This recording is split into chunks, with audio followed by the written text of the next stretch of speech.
Welcome, everybody. Purpose Driven Podcast hosted by Alex Cornwall. I'm really excited about today and the opportunity we have to listen to an amazing man, a friend, mentor of mine. His name is Jeff Fieldstad. This kid is only 37 years old and has accomplished more than most people accomplish in a lifetime and then some. I'm excited for all of you guys to hear his story, and I just welcome Jeff. Thank you so much for being here. And yeah. Maybe 06. Man, we were young back then. Yeah, 06. Well, I was young. You were really young. A couple of years younger. Yeah, that's awesome, man. Yeah, we've known each other for a long time. Jeff Fieldstad, dude, I look up to you. What you've done in your life, what you've been able to accomplish, and what you're accomplishing right now. Yeah. You just started. That's one thing I love about your story, is your first chapter's done, but you still got 50 more chapters to go. Yeah, no doubt. Knowing you and knowing your drive and who you are. Yeah. So tell us a little bit about yourself. Oh man, where do you want me to start? You want to start from the beginning. So, I mean, the whole purpose of this is I want to dig out what drives you. What's the purpose behind the intent that you have? Like I'm always intrigued to know like where people get the drive to go out and do something great versus be stuck to the status quo of what their parents or what they think society wants them to be. Does that make sense? Except mediocrity. Yeah. So what drove you to become the person you are today? Yeah. It's driving you to become more. So let's start from the beginning. Okay. I was born and raised until I was 12 in like a suburb of Salt Lake called West Valley. Okay. Which was not a good area to live in. It was not good at all. In fact, it was so bad when we lived there, they tried to change the name. They tried to do all kind of stuff. You know, it was did? Just like, Really? It was just, gang-ridden, poverty-ridden. It was just not a good area. I mean, still not a great area, but growing up, it was a lot worse. And, my siblings at that time, so my mom had divorced my father when I think I was 3 or 4. And then she started dating this other guy who I've always considered my stepdad, but she moved in with him. And so growing up, we lived in this house in West Valley, and he had 2 kids, which are my brothers, you know. And then my mom had 4. There was 4 of us. So there was 6 kids in the house, and not a good environment. All my brothers, my stepdad, everybody was selling drugs, that was kind of the environment I grew up in. And I just thought it was normal. Like I thought it was normal, to have a bunch of like hoodlums running around selling drugs. I just assumed that's what everybody did. It was just life, right? Well, it was normal. That's how you grew up. Yeah. Until I was about 12. And what happened was my brother had one of his friends get killed. And my mom was like freaking out, at that time. This life became real when one of my brother's best friends was killed. Yeah. So she decided to move down to St. George, but we didn't have any money, so we moved to a single wide trailer. That was over in Washington, right? No, it was in Dixie Downs. Oh, it was in Dixie Downs first. Dixie Downs, yeah. Okay. So moved to Dixie Downs, and I was in 6th grade. And there was 2 times in between there that I had lived in Idaho for a few months because my aunt lived there. I got kicked out of school a couple times for getting in fights, Wait, you're a hoodlum? Yeah, crazy, huh? I was just mean, dude. I was just mad at the world. I got in fights. I got in a lot of fights in school. Why do you think you were so mean back then? Well, I think when I first moved to... first of all, when I first moved to St. George, I got in a lot of fights for obvious reasons, right? Yeah. Prior to that, I got in a couple of fights. And that was just because I think I was looking up to my older brothers, and same thing, right? That was the kind of life they were living. Your environment. Right? Yeah, it was just violence and, trying to be tough and that kind of thing. And so that was the environment I grew up. So I got kicked out of school when I was in 3rd grade for getting in fights. Right? I'll never forget. I was telling Kelsey the other day, my wife, that I had to write, like, how you write like Bart Simpson writes on the thing? Like, I really had to do that stuff. They like did? think this would work. I will not fight. I will not fight. And every line I'm getting angrier and angrier, And just funny. So then in 6th grade, same thing happened. I got in a fight, got kicked out of school. My mom sent me to Idaho thinking that I wouldn't get in trouble. I got up there, got in a fight in school. They kicked me out. In the meantime, my mom had moved to St. George. So I was actually living with my aunt when my mom moved to St. George. Yeah. And there wasn't enough bedrooms in this trailer for me to stay. So when I got kicked out of school and had to move back with my mom, her and my stepdad got this little camper that goes on the back of a truck, and put it next to the trailer that was already bad, right? So you imagine in St. George, 110 degrees in the summer, Yeah. living in this camper, it's 110 inside. I just hated it, man. And I knew since a young age that we were broke, we didn't have any money, kids would make fun of us, all the names that stuff happened. So as I got older, I started becoming like very motivated financially. But a lot of it was ego driven. Now I understand now. But what happened was I got out of high school, didn't know what I wanted to do in my life. So obviously I was going to college. Everybody told me go to school, get good grades, get into education so you can get a good job. You hear that right? so much. And so I knew I didn't want a job, first of all, but everybody told me I had to go to college if I was going to be successful. So I started going to college, see my professor's car in my business class. I see his car. It was an old beat up Honda. And anybody that knows me in school, I didn't talk a lot in school, right? I was never this like outgoing guy, especially in class. I was never a class clown or anything. I slept through most of class. So then I get to college. I'm paying to be in college, right? Yep. I like with my own money that nobody was helping me. I was living in a single wide trailer. They said my mom made too much money for financial assistance, so I'm having to pay for this myself. And I'm in college. I asked my professor why. I just said, hey, if you're so good at all this stuff, you're teaching this, like why don't you do it? I saw the car that you drive. And rather than him trying to explain to me maybe he made okay money, I don't think he did, but maybe he made okay money and he just chose not to drive a nice car. But that's not how I saw it as a young kid. Yeah. Right. So he kicked me out of class, and I just called my mom and said, Mom, I'm not going back. Right. He kicked you out because you asked a question. Yeah, in college. Really?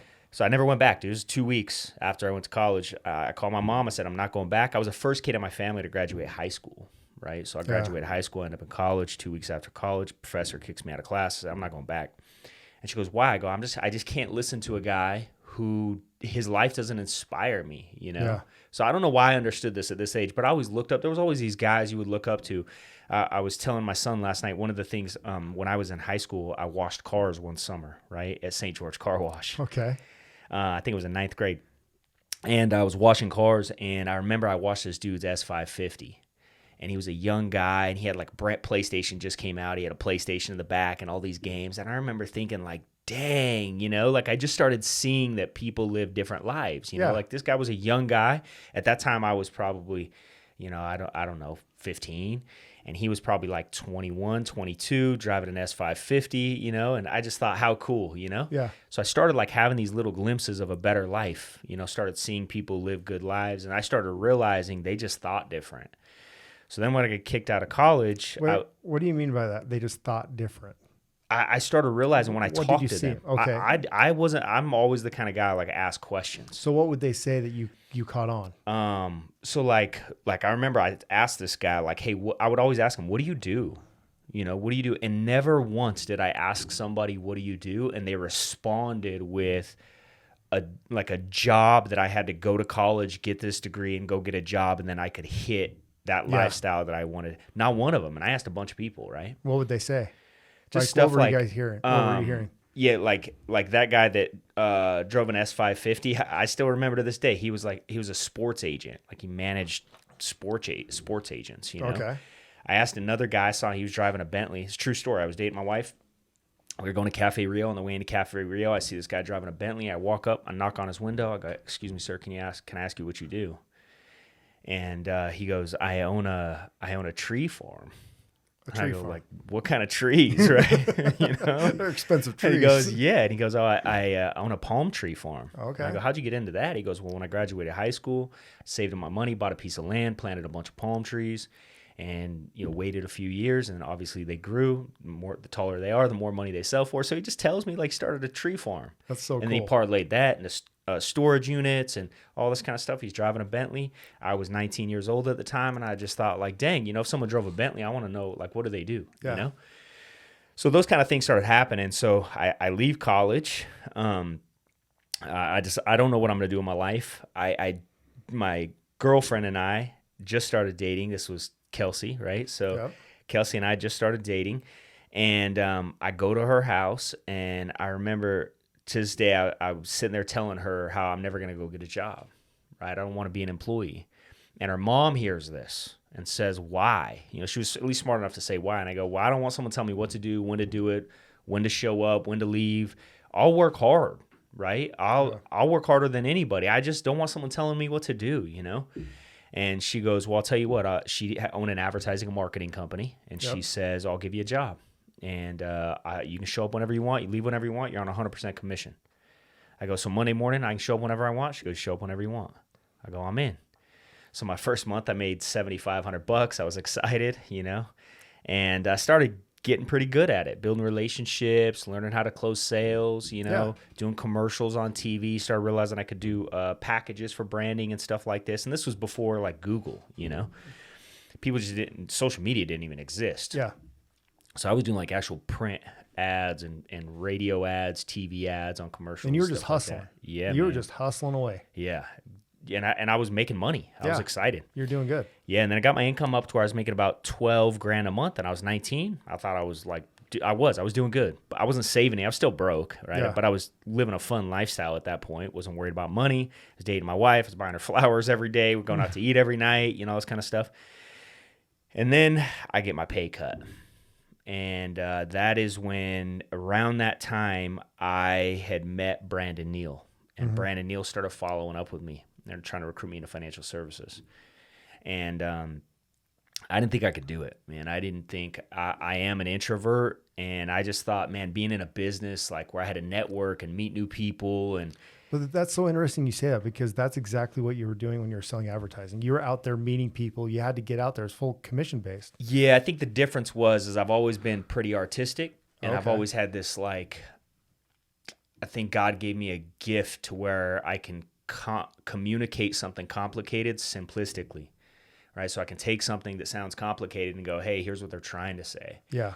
And I think I've always been pretty good at that, you know? So when it came to advertising and marketing, I was good at going in and looking at someone's business and going, hey, if you said this or did this, I'll bet people respond, you know? And so that just seems so much different to me than being 19 or 20 years old and sitting down with somebody in financial services and saying, hey, let me help you get out of debt, pay off your mortgage 15 years sooner, get life insurance, invest your money. Like, I never even heard of life insurance before, right? I didn't even know it existed. Yeah. You know what I mean? I know exactly what you mean. I started learning about it. I'm like, why don't everybody have life insurance? You know, I started learning this stuff, but I never heard of this. I never heard of life insurance. Nobody ever talked about investing money. Just talked about what you can buy, you know? Yeah. So I just grew up in that culture, in that environment. So I just didn't think I could do it. It was just a foreign language to me. And so Brandon kept following up, dude. Followed up for 1.5 years, which I tell everybody is a good thing, because I didn't know that I would be good. He didn't know I would be good. He was doing what he was supposed to do, which is follow up. Yeah. I was doing what I was doing in life, which is just looking for an opportunity, and didn't know it was right in front of me. But he just kept following up. And then finally, when my pay got cut, I said, all right, dude, I'll give it a shot. So I started part-time in financial services for 9 months. And I made an extra $15,000 my first year, but after 9 months, I quit my job. So then after a year, I moved from St. George to Boise, right? Moved up to Boise, and that was in 2007. So that was in 2007, moved to Boise. And then my first year in Boise made $115,000. And it was crazy, dude, because we had nothing. I had no money, right? Yeah. Right? I had no money. I had no money saved. Kelsey had $3,000 saved in her IRA that she had pulled out of her IRA. Yep.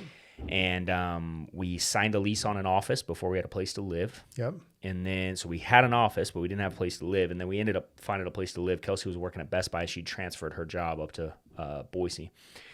And so we just started hustling, dude. We started grinding. Our first year, you know, like I said, we made $115,000. By the end of that year, we were making about $20,000 a month.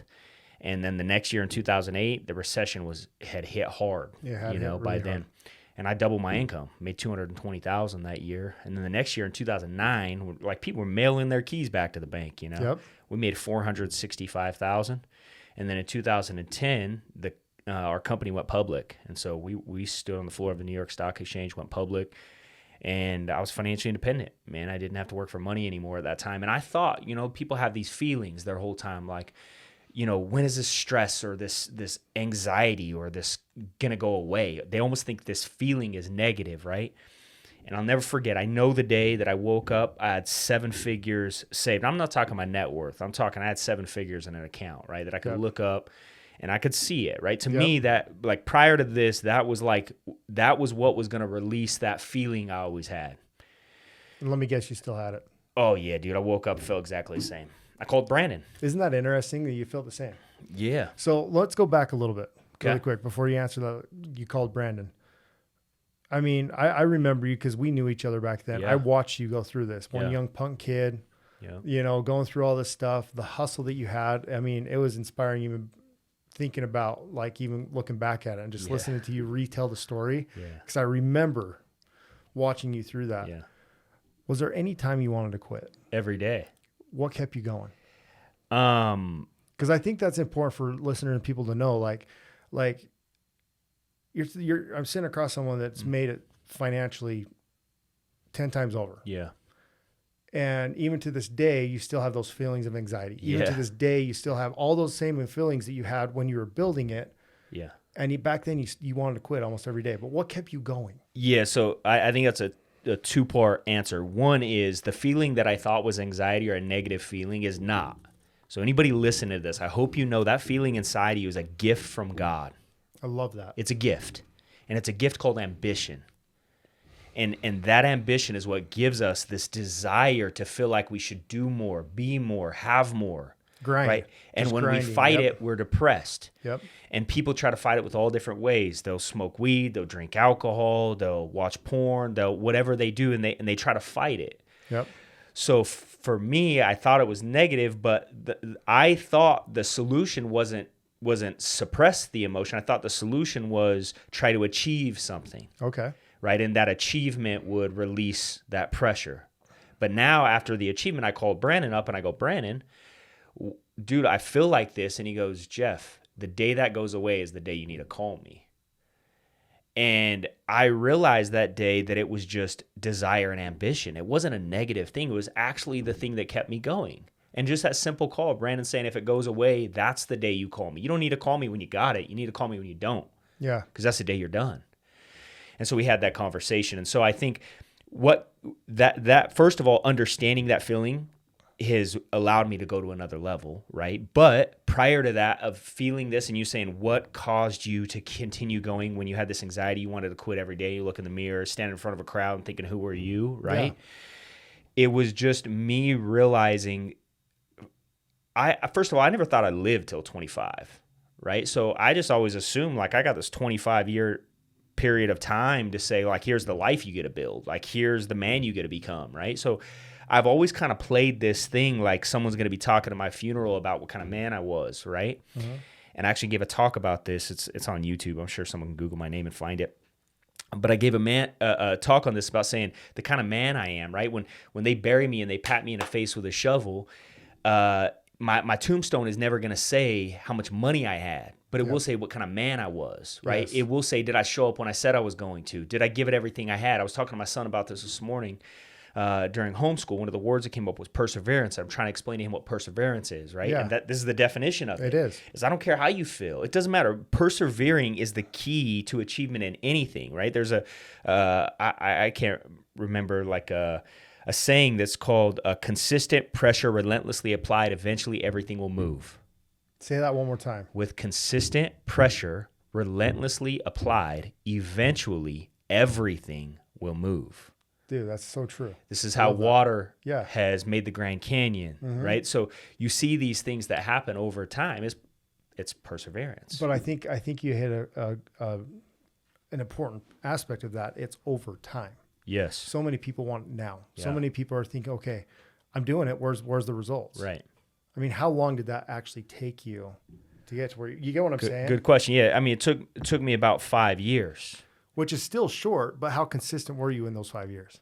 Oh, dude, I worked 7 days a week. Consistency is the key in everything. Yeah. So, like, even to tell you this, on my wedding day, like, we used to do trainings on Saturday mornings. I planned my wedding around Saturday training. So we went to Saturday training and then got married afterwards.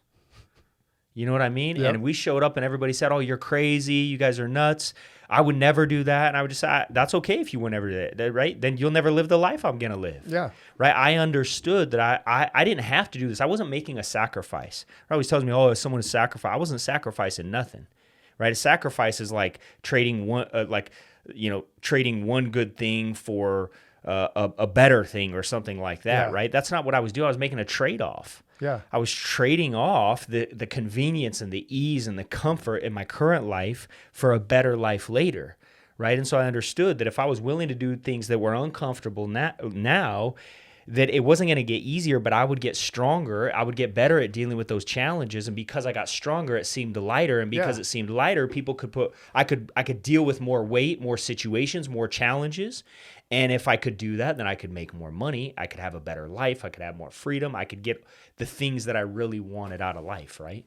And I understood it started with that. Well, basically, what I'm hearing is you had a true vision of what you wanted in your life. Yes. And unrelenting passion, drive to reach that vision.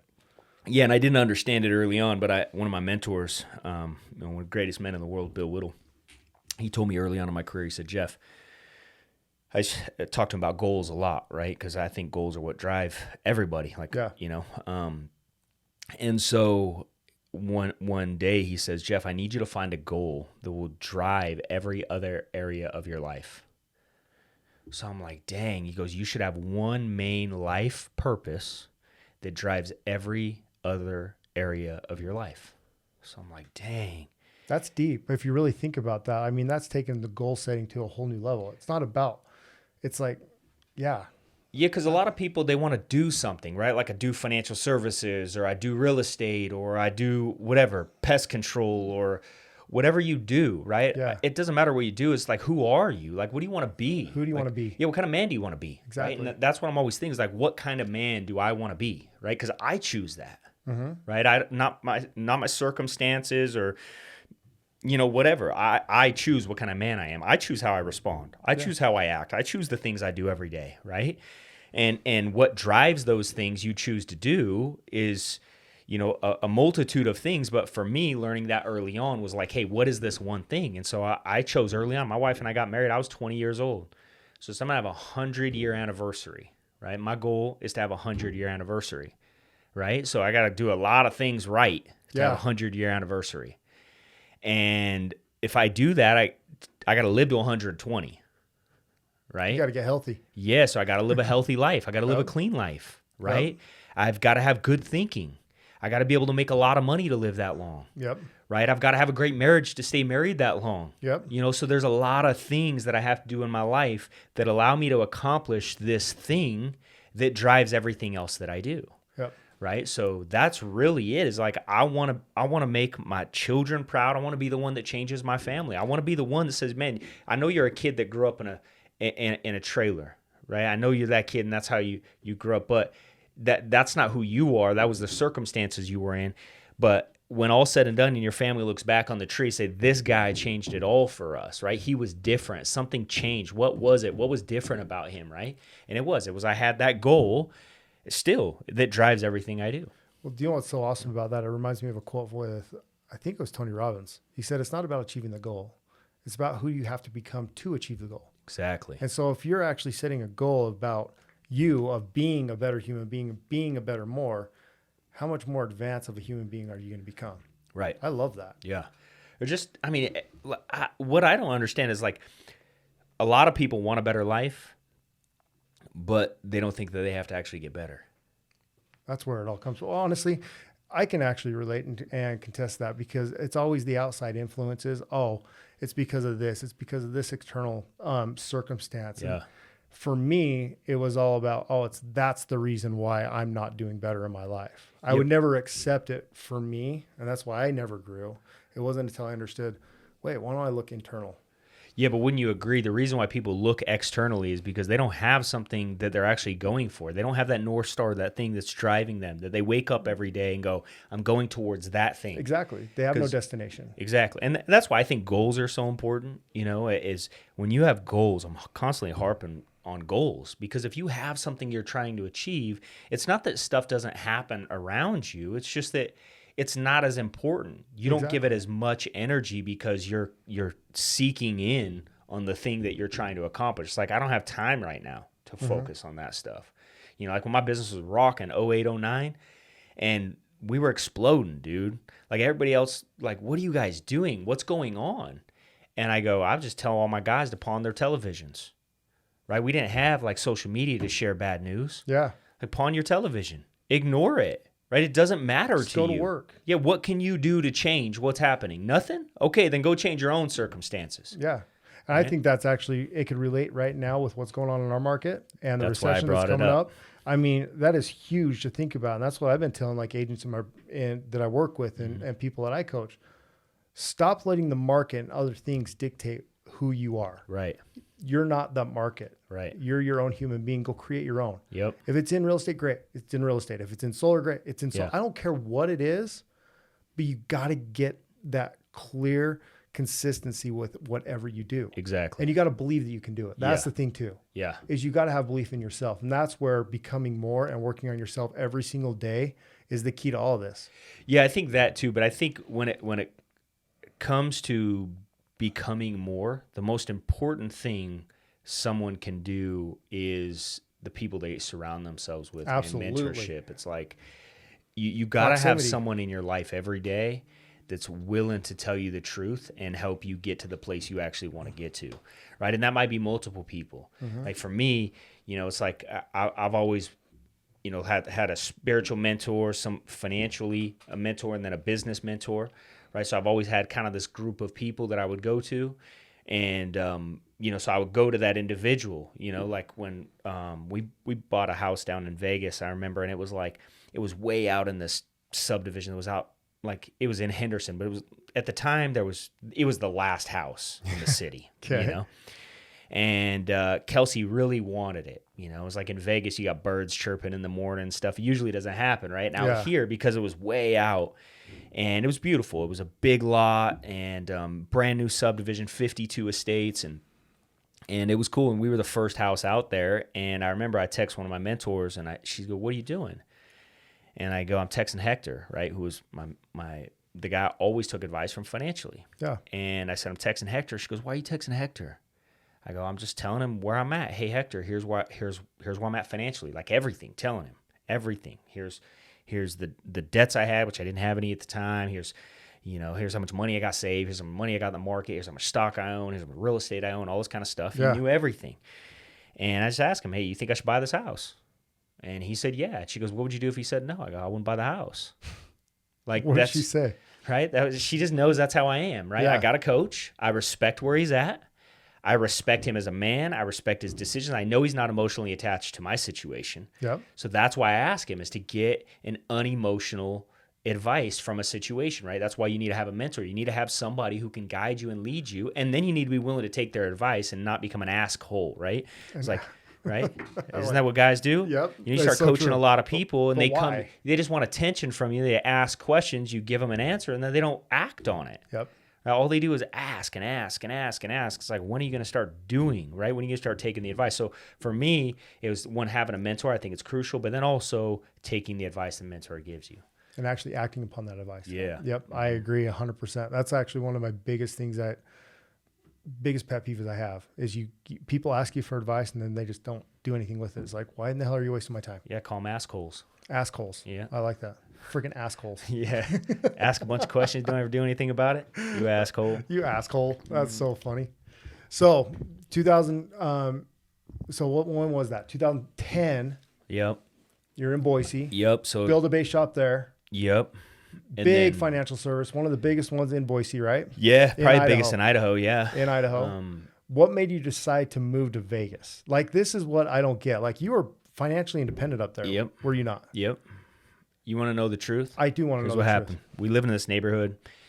I never bought a house until I could pay cash for it. So the whole time we were there, we're renting.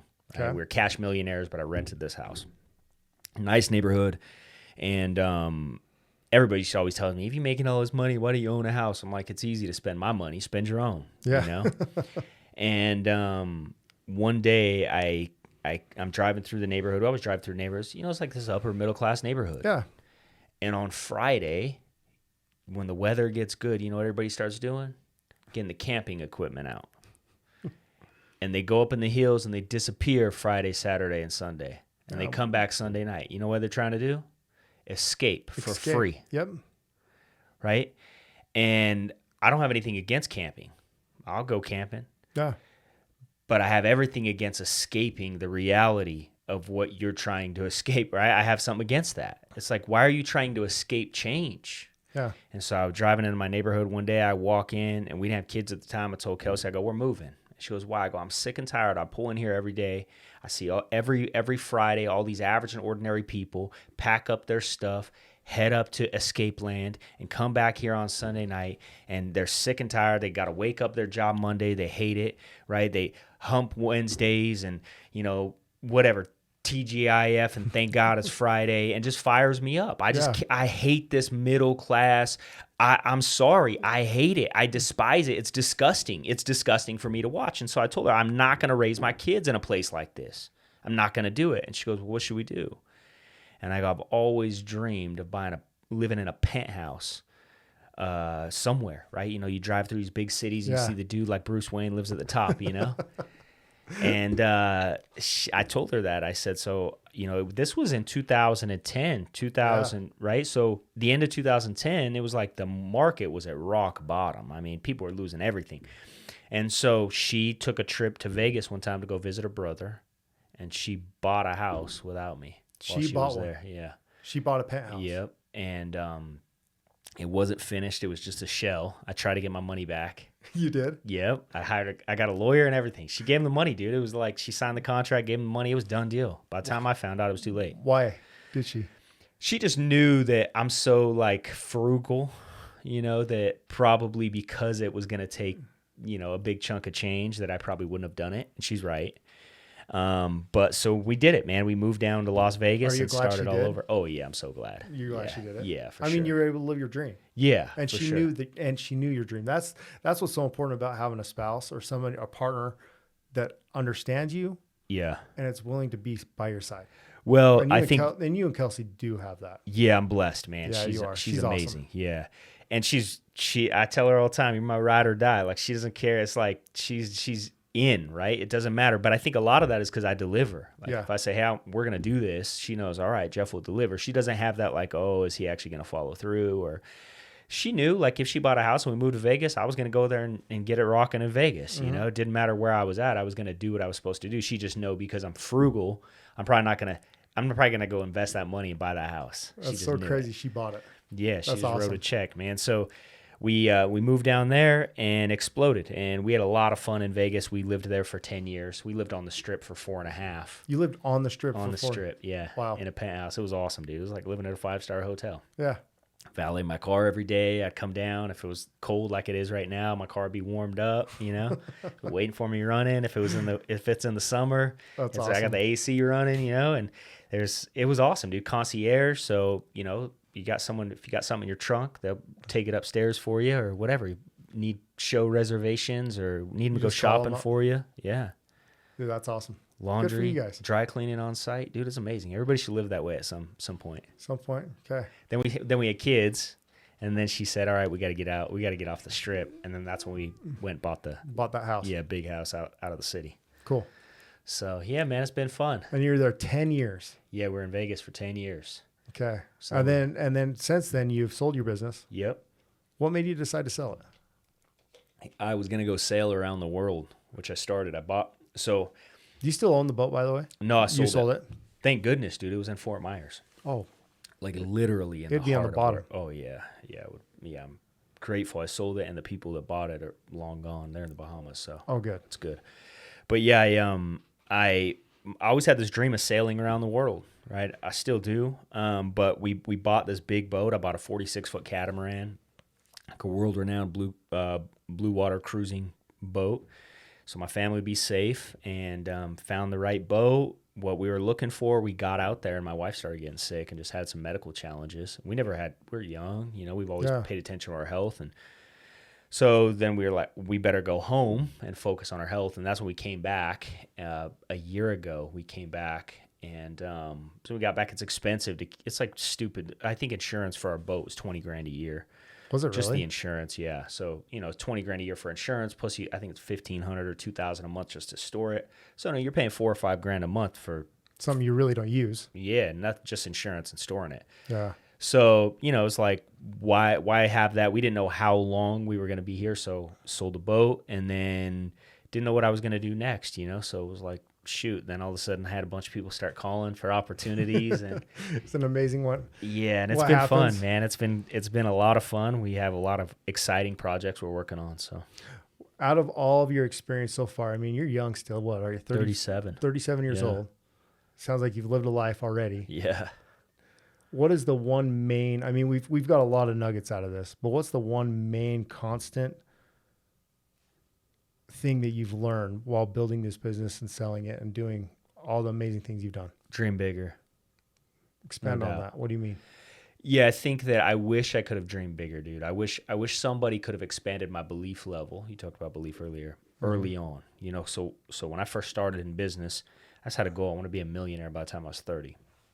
And it really wasn't even about the money. It was about getting rid of that feeling, Yeah. right? It was about finally feeling like, man, I just wanted that feeling, like being able to take a deep breath and life's Yeah. good and I can just cruise. And then I found out real quick, right, you're not happy in that place. Nobody's happy there, you know? So that was my original goal, was by the time I was 30. But by the time I was 25, I was a cash millionaire. So I'm like, dude, what if I would have went for 100 million? What if somebody would have told me like, hey, dude, $1 million is small. I thought $1 million was big. Everybody I knew, $1 million was big to them, right? So I just wish that if I could go back and tell myself something earlier, I would have said, hey, dream bigger, because as big as you can dream, you can make it happen, right? And if you believe that dream, you'll accomplish it. You will. So I wish I could have just told myself, hey, go for 100 million. Go for 100 million. Yeah. And that's you're saying right now, if it doesn't make me 100 million, I'm not going to do it. Yeah. And I love that. It's a little bit different right now because now my life is so good financially. It's like, if I'm going to go do something, it better really make a big impact. Yeah. Right. Otherwise, like, why do it? You know, I don't want to do something just to do it, you know, because I have to or whatever. If I'm going to do something, I want it to make an impact. I want it to change my life. I want it to change other people's lives. I want it to make a bang. Let's talk about that a little bit. I mean, the whole business that you were in, the financial services realm, it was all based around impacting other. Mm-hmm. In all reality, if you really think about it, you were in the business of people, Yeah. of Absolutely. building people. Mm-hmm. And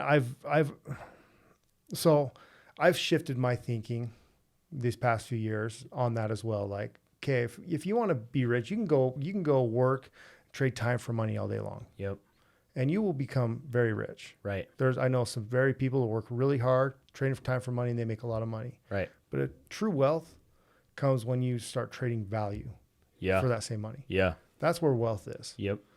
And let's talk about that. What is trading value? How do you build your value for others? Well, I think how did you do that? How did you you started financial services when you were what? 20. 20, yeah. I mean, all reality, did you have the confidence and the value there? No, I didn't. Absolutely. Okay. not. How did you build that? Like, I think that's important for people to know. You don't need to know everything. Yeah, no, through experience and increasing your skill set, right? So, like, you know, when you talk about people and developing people, I've always saw myself as that's my job, is to develop leaders, right? Yeah. And there's a Chinese proverb that says, if you want 1 year of prosperity, grow rice. If you want 10 years of prosperity, grow trees. If you want 100 years of prosperity, grow people, right? And so I'm a firm believer in that. Yeah, and I've always wanted to develop leaders, and I've always felt like, you know, there's a lot to do in business. Yeah. Right? And I don't have an ego. I don't need to be one that my name doesn't need to be on it. I don't need to get the recognition. Just send me the check. You know, but a lot of people are recognition driven. I'm not. So thank goodness I'm not ego and recognition driven, because it really drives me to get somebody else recognized and make them the hero for doing the thing that I don't want to do. Right? I'll do it. I have to do it up front. Which is a true leader. Yeah. So, and I learned that over time. So up front, there were things that, you know, like prospecting, for example, was the thing that was the hardest for me in business, was prospecting. Mm-hmm. You know, like I built a business in a way, like we didn't have social media. I didn't do advertising. I built a business by walking up to somebody I didn't know and say, excuse me, can I ask you a question? I mean, this is from a guy who just told you. I didn't think I could do it because I knew I would have to network. And so I became known as like the guy who could move to a city anywhere in the United States and prospect and get it up and going quick, right? Yeah. So the thing that was the most uncomfortable for me was the thing that I got the best at, right? And I got the best at it so I could do what? Teach it to others. Teach it to others. Because then if I had enough people that would do it enough, I didn't have to do it anymore. So it's like I worked myself out of that position. Yeah. by getting good enough at it that I was so good at it that I could easily teach it to somebody else. I didn't avoid it and try to get somebody else to do it. That's a manager. I confronted it, said I'm going to get so good at it, I'm going to get such good results from it that I'm going to be able to teach you to do it. And then when you do it, you're going to be so much better than me that I can put you on stage. I can make you the hero and say, everybody follow Alex. Alex is the man. He can do it. I now no longer have to do that. And I honestly believe that is true impact. Yeah. That's how you impact, because you're building them up. It's a win-win-win situation. Yes. Yeah. But it all came from you stepping out of your own comfort zone and learning that skill set as fast as you could. Yeah, exactly. And growing that skill set. I love that. Yeah, so often people want to, in fact, I think you posted today about, have we lost the art of mastering our craft, right? And I don't know that people have lost the art of mastering their craft per se when they're pros. But what most people have not done, that the crowd almost will never embrace the fact that you make what you're making, your lifestyle is what it is, not because of who you are, because you might be a great person. It's because of your skill set, period. Yep, I agree. And I think when it comes to mastering, like what we're talking about here, it's a constant thing you have to always be working on. Oh, yeah. You will never achieve or reach that destination of where you think you're going to go. Well, you might, but it always changes. Well, I agree with that. But if you're not growing, you're dying. I'm a firm believer in that. That's absolutely true, right? And everybody has a level, or everybody has a next level. Yes. Yeah, well, that's what happens. What happens, I always talk about, I say this, like, in our business, it was always like we were trying to get somebody to that next level. So we would like meet a guy and go, hey, we're going to try to get him promoted. What would happen, though, is you would start somewhere, right? Let's just say, like in real estate, if you're a broker and your goal is to have, 10 or 20 different brokerages, you've got to develop people to fill those positions. Yep. Right? And so what happens a lot of times is as you start developing those people and you get closer and closer to, let's say it was 10 brokerages that you wanted, and you get closer to 10, your belief level goes up. And so I can do 20. Yeah. And so the goal changes before you ever hit the original goal.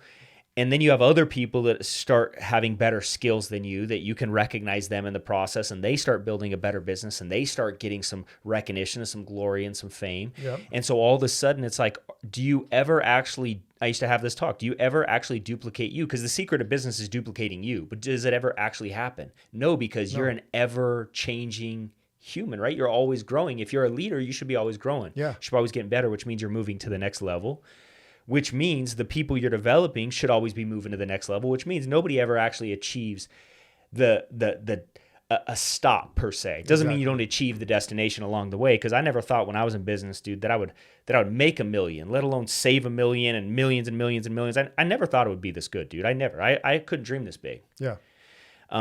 Here we are, but so you could say that, yeah, I achieved that destination, right? I just haven't achieved my final destination, right? I continue to set more goals and bigger goals. And now my mind thinks, and then I start hanging around different people. And then now I'm hanging around guys that got jets, they fly around like Hondas. And I'm like, dude, I better step my game up. And where does that take your belief system? Yeah, exactly. It right? keeps on growing. And that's why it's all encompassing. Yes. And that's one thing I love about all of what we're talking about today. It's all encompassing. If you want to earn more, become more. If you want to become more, go hang around other people that you aspire to be. Yes. And duplicate that over and over and over. And eventually you'll be a Jeff Fieldstad. Yeah, for sure. Well, and I think, dude, also like one of the things is not just hanging around people that have done more, but providing value to those people. That's right? exactly There's right. always a way to provide value. Yep. And so a lot of times when you want to be successful, there's going to be a lot of things you're going to do for free, right? It doesn't seem like you're going to get paid for right now. And if you do them for future money, it's never going to work. You have to do it with the right intention. Like, I'm here to provide as much value as I can. And that's like what you bring to the table. That's what gets you a seat at the table, is the value that you bring. Everybody can bring a certain amount of value. I think some of the wisest advice I got last year was give with no expectation of anything in return. Amen. And I strive to do that. Yeah. Like, I don't expect anything in return. I just want to give because that's who I am. Right. That's what I want to do. And everybody, I don't care if you're a $100 million earner, $1 million earner, $5,000 earner. Right. I don't care. Everybody deserves the same effort. And everybody, and you can bring value to anybody if you truly seek to bring it. No doubt. No doubt. If that makes sense. Yeah, it does. What you're saying, you're saying if you're coaching somebody, regardless of what they're making, they deserve your same amount of effort. Yeah, I mean, so if someone's not making as much, they're not going to get the same kind of coaching. Yeah, but just because the effort, and the care, and the value, and the compassion, all those things are there. I think as someone starts moving up, their skill level goes up, their belief level goes up, so the coaching starts to change a little bit more to maybe strategic versus mindset or belief level, right? I agree. So, yeah, man. Dude, that's awesome. What's next for you? Well, what's on the future? What's your $100 million deal going? Got a lot of stuff going right now, dude. I'm doing this big real estate development, a bunch of vacation rentals out in Firelight, which I'm really excited about. That's way exciting. They just we should be getting ready to fund the deal in the next couple of weeks. Sweet. So I'm pumped about that. It's going to be a phenomenal project. It's 3 or 4 years out, so I think we're hitting it perfect on timing right now. Yes, you are. And then we've got a solar business we've started, which is rocking, and we got a bunch of stuff happening with that in the energy space, like smart energy, and making some cool relationships right now. We're developing with some companies in the process of talks of potentially buying one of these companies, which will be a lot of fun. Yeah. And so that's right now, those are probably the two big things. I'm also working on a financial education game so that, you could have teens and anybody just wanted to have fun learning about money and making good decisions and being prepared financially. And so we've worked with this world-renowned design company, and we're just getting ready to launch that as well. So when are you going to write a book? I don't know, man. You need to. Well, I think we got a lot more to put in the story. Well, yeah. It would be a good thing. I've talked about it. I've started it. I have definitely. I actually met with a guy who works with John Maxwell, does a lot of his books. Mm-hmm. I have a mutual friend. In fact, the guy that sold my business to. And so we talked. We've talked about writing a book. That's cool. Brandon, Neal, and I have talked about potentially doing one together, which would be a lot of fun. That would be. And, we've worked together since day one pretty much. And so it's been a lot of fun. We've had a fun ride together. Yep. So we thought that would be cool. Yeah, I don't know, man. We'll see. We'll see what the future holds. Well, it's bright for you for sure. Yeah, I'm excited to see where you go and how far. Just be a part of it too. Yeah, for sure, man. Fun, so. I know. I'm so glad we've been able to reconnect and catch up, dude. You're such a stud, man. I'm so proud of you and where you're at. And it's been fun. Yeah, dude. It's been a ride, like you. It makes it a lot of fun, dude, when it's just like you have fun stories to tell and you can go back and go, dang, we've really done some cool stuff. We have. My wife and I's anniversary is on the 17th of this month. And it's our 15-year anniversary. And so, the other day I was telling her, like, over the last 15 years, we were just like going through all the cool stuff we've done and like, dang, it's been a fun ride the last 15 years. And it's only your first chapter. That's one thing I love about it. Yeah. Kids are young still. It's first chapter. Yeah, man. My kids are 8, 6, and 4, and I'm 37. My wife's 34. We got, man. Whole life ahead of you. Yeah, seriously. And we're just getting started. And that's the fun thing, dude, is because we paid this price early on and we did these things early on and got money out of the way and really got free financially, we really can think or focus and just pay 100% attention to the things that really drive us and the things we really want to do. Yeah. And so now I just don't. I don't do anything I don't want to do. If I don't want to do it, I don't do it. Yeah. And I do. I want to make an impact. I want to change people's lives. I want people to know that there's like what Brandon Neal did for me, man. Mm-hmm. When I was broke, struggling, depressed, I was making okay money, but I wasn't happy. I wasn't going for anything. And he recruited me into financial services, into something I didn't believe I could do, believed in me, built me up. I became a cash millionaire because of him, and I learned all these great principles. He brought me into this environment. I learned how to be a better man. I saw all these great examples of great fathers and great husbands and great businessmen and great leaders in the spiritual world. And I started realizing that I'm like, dude, I don't know, man. It's been an amazing ride. I just want to say something real quick is we were talking about when you give without expecting anything in return. And I think it's important that people continually count their blessings as they do these things, right? You go through a hard time, you work hard, you pour value into other people. If you do that without expecting anything in return, you got to remember that just God will multiply his blessings. This is what God does, multiplies, right? Look at when two people have children, right? And then you go back a few generations. Yeah. You know, like we just went to Boston and went and did this, the Freedom Walk in Boston. And then we went to Plymouth and went to go see Plymouth Rock. And we did this cool tour. And they were telling a story about one of the guys that fell off the ship. He actually caught a rope. I can't remember his name. I should remember it. But my wife is actually a descendant of this man, right? So his posterity is 30 million in the United States, you know? So crazy. One dude. That's so crazy to think about. 30 million. There was 102 people on that boat. Yeah. And one of the dudes fell off that first winter. 52 of them died, right? And one of those men lived, and because he lived, 30 million people are alive in the United States today, right? It's like you just think about, and God multiplies your blessings. So whether it's you put in this effort, this reward, it's going to come back to you like that. Or you give money, and you don't know how it's going to come back. You don't know why it's going to. But it will. It's just what happens when you do it with the right spirit. And I think that comes back to thinking and attitude and all this kind of stuff that, say there's a lot of things that combine when it comes to success. But I think up front, if you can just have some big goals and have a great attitude and be willing to work hard in the process, you can accomplish almost anything. Yep. There's nothing that will stop you, but it's the attitude that's saying, man, I'm grateful for where I'm at. I'm excited about where I'm going. And then you being grateful about the process and all the things you get to accomplish, dude. And then, it's like you always have another level to go to. Honestly, that's the one thing that changed in my life. I stopped looking at outside external, and I just started looking like, man, you're alive. Just be grateful. Yep. Be grateful you're alive. You're here. Get another You've day. got one more day. Your chest, you've got a heart in your chest. There's nothing else. Everything else is a gift. Yes. Everything. Yep. And so if you live your life with that abundance, and going, you know what? Everything else is just an opportunity because you're alive this day. Yeah, it was yesterday we did the podcast, and we were talking about we just went hunting. And a lot of times you go out there, you get into nature, and you're out there for a few days, and you realize, like, man, anything you think is a problem is not a problem once you're out. Like, once you get away from society, and you get your mind right, it's like, man, you just don't have what most people think are problems, especially in the United States, are not really problems. I was actually talking to a guy in my office, a realtor, a real estate agent. He came in just complaining about everything and then some.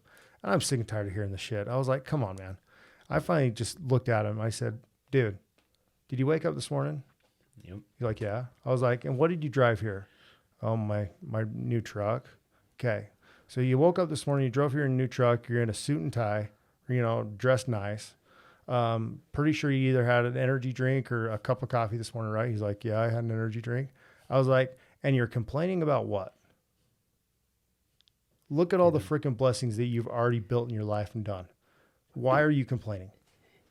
You know why? Be grateful. Because they're trying to negotiate the price, dude. Exactly. That's what people try to do. So rather than being grateful for the opportunity, they try to negotiate the price. And it's really hard to do. It's hard to get wrapped up, especially what's going on in the real estate realm. Yeah. I can understand. Yeah. Because I've caught myself like, oh shit, like stuff's tough and everything.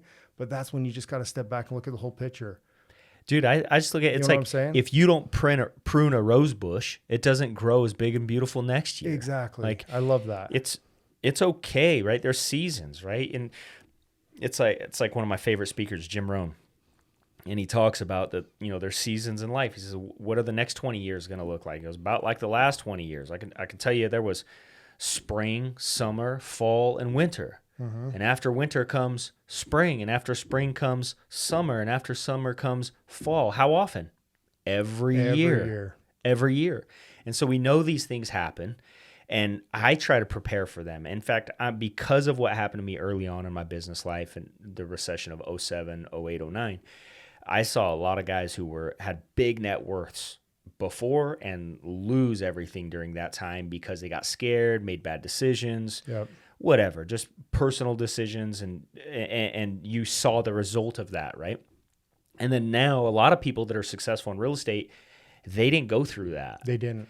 And so they've been having kind of this really cush experience the whole time, right? Since 2010, really. If somebody got in, if you got in the heart of it, it's the best time, right? If you're a lender or realtor that got in 2010 and above, you don't know what real estate is. Yeah, it's been cush, right? Yeah. And so it's good, I think, for any industry to have some pruning so that you can have good, healthy growth. And the people that stayed there are people that actually had skills. They knew how to market themselves. They actually knew about real estate. Yep. I mean, let's face it, most of these people have just been order takers for a while. Well, So it's okay to get rid of some of them. And a lot, amen to that. I wish more would go. Yeah. But I honestly think too, one thing I've now being through 2007, 8, 9, and going through that period and what it did to me, the one thing I realized is it was a moment of time. Yeah. It was one moment of time. Yep. I'm not going to let that one moment of time define the rest of my life. Yeah. And I did for 10 years of my life. It defined me. Yeah. But this moment right now, it's a choice. Like you said, it's Yep. a choice. You can choose to either take it and run with it, with the opportunity, or look at it and run away from the fear. That it Yeah, gives you. dude. Does that make sense? It is the opportunity of a lifetime right now. It I mean, is. I think Ray Dalio has a phenomenal video on YouTube called How the Economic Machine Works. Everybody should watch it. I don't know if you've ever seen it. I haven't seen it. If you haven't seen it, I'll you look should it up. watch it. It's about 20 minutes. It's called How the Economic Machine Works. Okay. It's the best, I think the best explanation of the overall economy that I've ever seen that anybody from any walk of life can understand very well. And what happens is once you understand how the economic machine or the engine works, then when there's problems in it, you can kind of know what the government is going to do to diagnose those problems and then learn how to profit from them. Yeah. Right. So a lot of times, like right now, when there's a bad economy or whatever, people feel like they're just a part of the economy. Yeah. Right. But you're not. You know, you choose to be if you want, but you can actually step back, like you said earlier, look at the overall picture of what's happening, and then go, okay, I should probably make decisions like this. And you can it kind of gives you a educated guess of what's going to happen next, and allows you to potentially make some big profits from that, right? And so Yeah. there are opportunities. You know, you think about 6 months ago, like if you wanted to buy a nice house, or a year ago you wanted to buy your dream house, you're luck. overpaying. Yep. Good luck. You got 4 offers, everybody writing letters begging for the house, and people are choosing who they're going to sell to. 75,000 over asking. Yeah, I mean, it's crazy, was right? ridiculous. And now real estate agents actually going to have to work to sell a Exactly. house, to get a listing, to find a buyer. They're going to have to actually work on the skill sets like you were talking about before. You're actually going to have to build skill sets and learn how to communicate and learn how to actually lead people. prospect and follow up. And, I love the saying, we don't need more salespeople in this world. We need leaders. yeah. So I love it that you say, I build and cultivate leaders, because that's what we need more of. Yeah. So honestly, Jeff, thank you. One last you, word of dude. wisdom, if you have, or what would you leave with? Man, I mean, I don't know. I don't have anything like specific to say on my mind other than that if you're listening to this and you have the desire to go achieve something, I would say make sure that the first thing you do every day is start with writing down your goals and what you want in life. I love that. And I think if you wake up every day and you write down what you want out of life, right? And for me, I always still to this day, write down my top 10 goals, the things that I'm going to achieve this year. I have 10 goals every year that I'm working on, and some of those goals might be 5-year goals, so they might, go over to next year. But you write them down every day. After a period of time, man, you're going to live a dream life. And I started calling it magic paper, because it's like, dude, whatever I write down on this paper every single day, it comes true. Yep. And it's awesome, dude. So Start that would with- be my suggestion. Start with your gratitudes. Yeah. That's one thing I do, is I write down my gratitudes every morning. Yeah. And that's Helped amazing. me out a lot. So Yeah. thank you so much, Jeff. Where You're can people welcome, find dude. you? Instagram. Okay. I think Mr. Fieldstad. Yeah. And go check out, he's got a podcast too, everybody. The Solid Yeah. podcast that he hosts with Brandon Neal, guy he's been mentioning. It's awesome. Thank you, So, dude. I appreciate that. yeah. Yeah, we're having fun doing it. And I think we're like, 6 months into it or something. A lot But longer. But it's been good. I love listening to your episode. So thank you, Jeff. Thanks for thank being you, here. man. I appreciate it. Okay.